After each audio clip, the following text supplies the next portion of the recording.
Picture this. It's the first of the month. You wake up, check your bank account, and there it is. 50,000 rupees. Credited.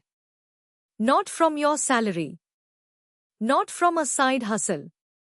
But from companies paying you just for owning their shares. Sounds like a fantasy, right? Something only crore-patis can achieve?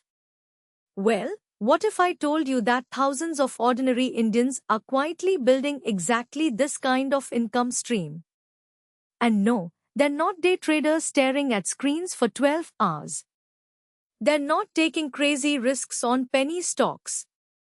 They're using one of the oldest, most boring wealth-building strategies in existence. Dividends. But here's the thing nobody talks about.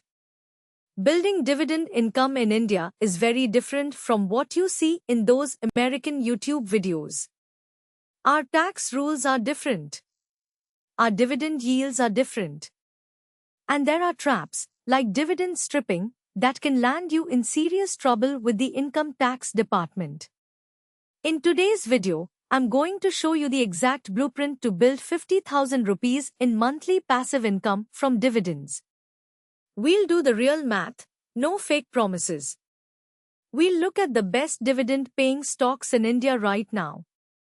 We'll explore REITs and InvITs that most investors completely ignore.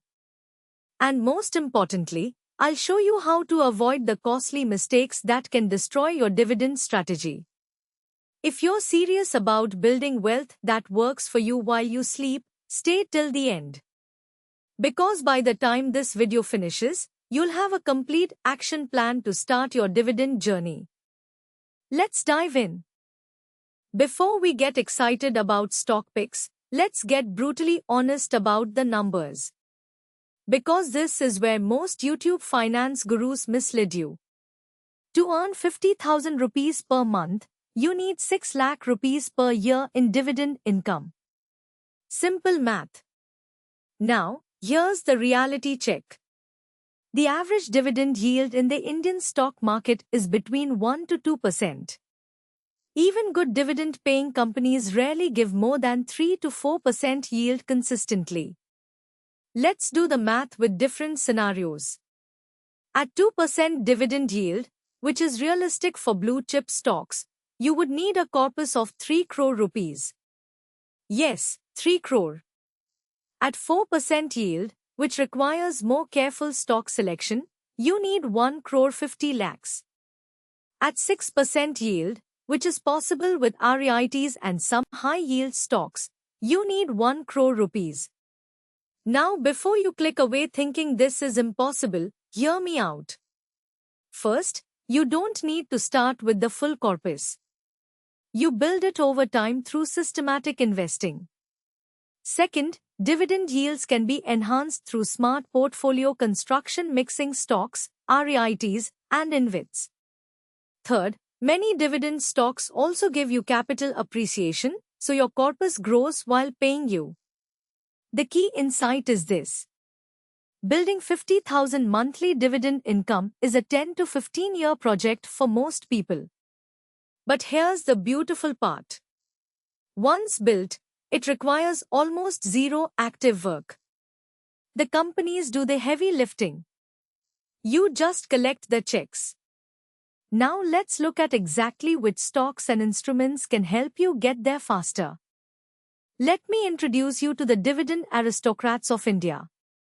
These are companies that have consistently paid and even increased their dividends year after year. First on the list is Coal India.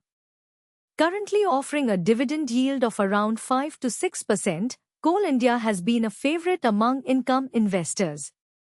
Yes, it's a PSU, and yes, there are concerns about coal's future. But for the next decade at least, this company is a cash-generating machine. The government needs its dividends, so you can be fairly confident about payouts. Next is ITC, the king of consistent dividends. With a yield of around 3 to 4% and a track record spanning decades, ITC is what I call a sleep well at night dividend stock. The company generates massive free cash flow from its cigarette business and increasingly from its FMCG and hotel segments. Power Grid Corporation is another gem. This Maharatna PSU offers yields of 4 to 5% and has a monopoly-like position in power transmission. As India's electricity demand grows, Power Grid's earnings and dividends should grow too. Hindustan Zinc, ONGC, NTPC, and Oil India are other consistent dividend payers from the PSU space.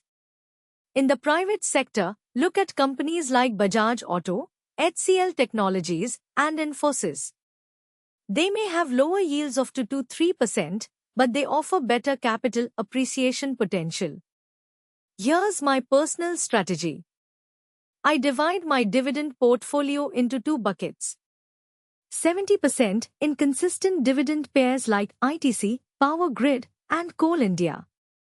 30% in growth plus dividend stocks like Infosys and Bajaj Auto. This gives you income stability while keeping growth potential alive. But stocks are just one part of the dividend income puzzle. If you're serious about dividend income, you cannot ignore REITs and InvITs. These instruments are specifically designed to distribute income to unit holders. Let me explain why they're so powerful. REITs or real estate investment trusts own and operate income-producing real estate. In India, we have 3 listed REITs: Embassy Office Parks, Mindspace Business Parks, and Brookfield India. These REITs own premium office spaces in cities like Bangalore, Mumbai, Pune, and Hyderabad.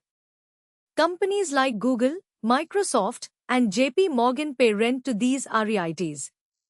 And 90% of that rental income must be distributed to unit holders like you. Current yields on Indian REITs range from 6 to 8%. That's significantly higher than most dividend stocks. Embassy REIT, the largest, currently offers around 6.5% yield. Mindspace offers around 7%. And here's the tax advantage. Part of the REIT distribution is classified as return of capital, which is tax-free in your hands. Only the interest and dividend components are taxable. InvITs or infrastructure investment trusts work similarly, but for infrastructure assets like roads, power transmission lines, and telecom towers. IndiGrid, India Grid Trust, and Power Grid Inventory IT offer yields of 11 to 13%. Yes, you heard that right. Double-digit yields. Now, why doesn't everyone invest in these? 2 reasons. First, awareness is low. Most retail investors don't even know these exist.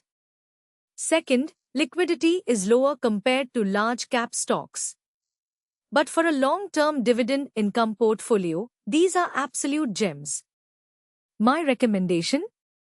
Allocate 20 to 30% of your dividend portfolio to REITs and InvITs. They provide steady monthly or quarterly distributions and excellent diversification from equity markets. Now we need to talk about something that can seriously hurt uninformed investors: dividend stripping.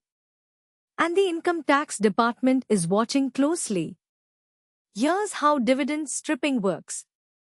Some clever investors noticed that stock prices typically fall after dividends are paid. So they would buy shares just before the dividend, collect the dividend, and then sell the shares at a loss. They would claim the dividend as income, and the loss from selling shares would offset their capital gains from other investments. Sounds smart, right? The problem is, it's illegal. Section 94 Sub 7 of the Income Tax Act specifically targets this practice. If you buy shares within 3 months before the record date and sell them within 9 months after, any loss from that sale cannot be claimed against your other capital gains. The tax department has sophisticated systems to track these transactions. They're actively sending notices to investors who engage in dividend stripping. The penalties can include the disallowed loss plus interest plus penalty up to 200% of tax evaded. So how do you stay safe? First, be a genuine long-term investor. If you're buying dividend stocks with the intention of holding them for years, you have nothing to worry about. Second, maintain proper documentation. Keep records of why you bought a stock and your investment thesis. Third, avoid the temptation of buying stocks just before dividend announcements for quick gains. The tax risk is simply not worth it. Fourth, if you do need to sell within the restricted period for genuine reasons, consult a tax advisor before filing returns. The bottom line is this: build your dividend portfolio with a long-term mindset. Don't try to game the system. The wealth you build through patience will far exceed any short-term tax savings from questionable strategies. Now let's put everything together into an actionable portfolio building strategy. I call this the dividend pyramid approach. At the base of your pyramid, allocate 50% to dividend stalwarts. These are companies like ITC, Power Grid, NTPC, and Coal India. High yield, stable businesses, lower capital appreciation but reliable income. You're not going to get rich quick here, but these companies will keep paying you through market ups and downs. The middle layer gets 30% allocation to REITs and InvITs. Embassy REIT, Mindspace REIT, IndiGrid, and Power Grid Inventory IT. These provide higher yields than most stocks and monthly or quarterly distributions that smooth out your income stream. The top of the pyramid gets 20% allocation to growth plus dividend stocks. Companies like Infosys, TCS, Bajaj Auto, and HCL Tech. Lower yields but better capital appreciation potential. These help your portfolio grow faster over time. Now here's the execution strategy. Don't invest everything at once. Use rupee cost averaging over 12 to 18 months. This protects you from buying at market peaks. Reinvest all dividends in the first 5 years. This compounds your corpus faster. Only start withdrawing dividends once you've reached at least 50% of your target corpus.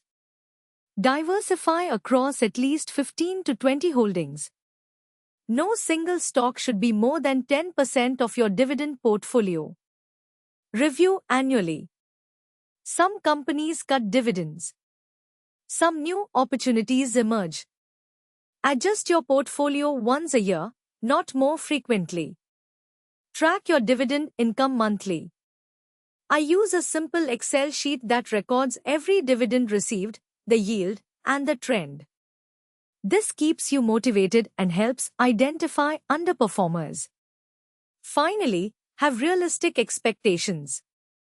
In year 1, you might earn 5,000 per month. By year 5, maybe 15,000. By year 10, you could hit that 50,000 target. The journey matters as much as the destination. We've covered a lot of ground today. Let me summarize your action plan to start building that 50,000 rupee monthly dividend income. Step 1. Calculate your target corpus. Based on a realistic 4 to 5% blended yield, you need approximately 1 crore 20 lakhs to 1 crore 50 lakhs. Write this number down. Make it your North Star. Step 2. Assess your current investable surplus. How much can you invest monthly towards this goal? Even 10,000 rupees per month, invested consistently for 15 years with dividend reinvestment, can get you close to this corpus. Step 3. Open a Demat account if you haven't already. Zerodha, Grow, or any discount broker works fine. REITs and InvITs are also available through these platforms. Step 4. Start building your pyramid. This month, buy your first dividend stock. I'd suggest ITC or Power Grid for beginners. Next month, add a rate unit. Then keep building month by month. Step 5. Track everything. Create a spreadsheet. Record your investments, dividends received, and yield calculations. What gets measured gets improved. Step 6. Educate yourself continuously. Subscribe to this channel for more deep dives on specific dividend stocks and portfolio strategies. Knowledge compounds just like money. Here's my promise to you. If you follow this strategy with discipline, you will build substantial passive income. It won't happen overnight. It won't happen in 1 year. But in 10 to 15 years, you'll have an income stream that works for you 24/7, through recessions, through job losses, through whatever life throws at you. That's the power of dividend investing. If you found this valuable, smash that like button. Subscribe to Mahayukti Finance for more wealth-building strategies. Drop a comment telling me which dividend stock you're most excited about. And I'll see you in the next video. Keep building, keep growing.